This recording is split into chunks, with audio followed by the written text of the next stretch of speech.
উচ্চ মাধ্যমিকের পর প্রায় প্রত্যেকটা স্টুডেন্টদের একটাই টেনশন যে এবার কি করব, কোন লাইন নিয়ে আগাবো। ভুল কোনো ডিসিশন নিলে পুরো লাইফটাই একদম শেষ। এই ভয়টা একদমই নর্মাল, কিন্তু প্রবলেমটা হলো এটাই যে আমরা নতুন কিছু স্টার্ট করতেই ভয় পাই।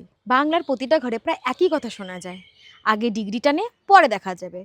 পরে গিয়ে দেখা যায় তার কাছে না কোনো স্কিলস থাকে, না কোনো ইনকাম সোর্স থাকে, না কোনো কনফিডেন্স থাকে। ডিগ্রিটা ইম্পর্টেন্ট, এটা মানলাম, কিন্তু স্কিলস ছাড়া সেটা একদমই বেকার। তাই আজকে থেকে দেরি না করে পড়াশোনার সাথে সাথে নতুন একটা স্কিল শেখা স্টার্ট করে দাও। সময় আমি নিজেও কনফিউজ ছিলাম যে আমার লাইফে আমি কি করব না করব, কিন্তু আজকে আমি ভারত সরকার অনুমোদিত প্ল্যাটফর্ম থেকে কিছু স্কিলস শিখে মান্থলি 60 থেকে 70 হাজার টাকা ইজিলি উপার্জন করছি। শুরুতে আমিও অনেক ভয় পেয়েছিলাম, আমার দ্বারা হচ্ছিল না, কিন্তু আমি থামিনি, আর যার দ্বারা আজকে আমি এত ভালো রেজাল্ট জেনারেট করতে পারছি। লাস্টলি একটাই কথা বলবো, হয় তুমি 5 বছর পরে একই জিনিস ভাববে যদি লাইফে কি করব, আর দ্বিতীয়ত তুমি আজকে এমন কিছু স্কিল শিখবে যার দ্বারা তুমি নিজেকে বিল্ড করতে পারবে। এখন চয়েসটা হলো তোমার, তুমি কি করবে।